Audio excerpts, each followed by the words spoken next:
vigtigt for mig, når jeg arbejder her på Aalborg Dyrehospital, det er jo at prøve at gøre en forskel.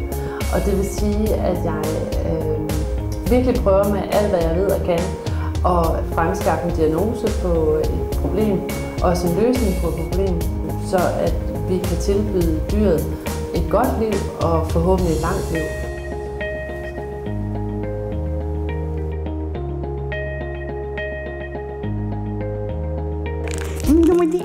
Skulle jeg lige have et kys? Jamen, altså det er dyrene for mig. Helt fra jeg var en lille bitte pige, der sad jeg og så på dyreudsendelser, og så blev jeg dyrlæge. Og så det har været noget helt fra jeg var ganske lille, jeg har søgt det helt specielt. Vi må ikke glemme, at de her dyr, de har en kæmpe betydning for ejerne. Og det at gøre dyret resten, det kan betyde verden for folk. Så jeg har næsten hver dag en følelse af, yes, i dag, der gjorde jeg bare noget godt.